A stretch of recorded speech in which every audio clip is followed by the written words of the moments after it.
pulse train fast enough, because there's lots of things that have to happen here. If the desired position is higher than the current position, we have to step the motor forward.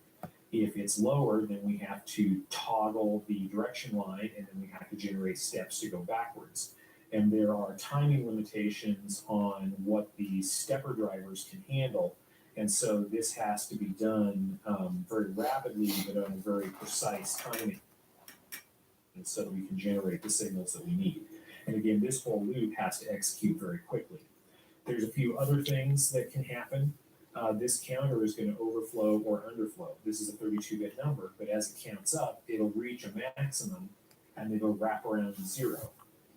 Or if you're going down and it's counting down to zero, it'll wrap around to the maximum count. And you have to deal with that, or you'll suddenly get a huge step in your desired position, and this loop will then take off and try to run the motor. So you have to detect underflow and overflow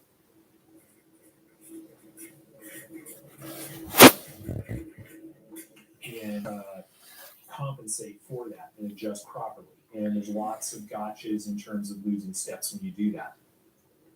This multiplication can be very tricky because standard floating point computation in a real computing hardware is always going to have a representation error, and that error is going to get multiplied as this count increases. The actual position that you end up at can be off. In fact, in a typical threading scenario, I've done some projections, and if I just use regular floating point arithmetic here, you can end up off by 1/8 of an inch by the time you get to an end of a thread, which is completely unacceptable. Then in addition to running all of this control loop to control the hardware in real time, you then of course have to have the user interface.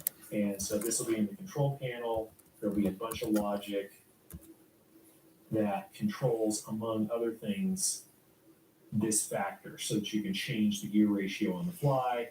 There's lots of other stuff it's got to deal with. I want to actually show the RPM of the lathe and use this as a tachometer on the lathe.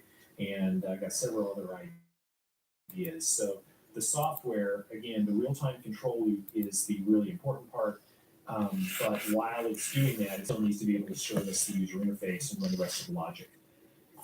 And that brings us full circle back to the prototype here. Now, this is just a little 3D printed tray that I made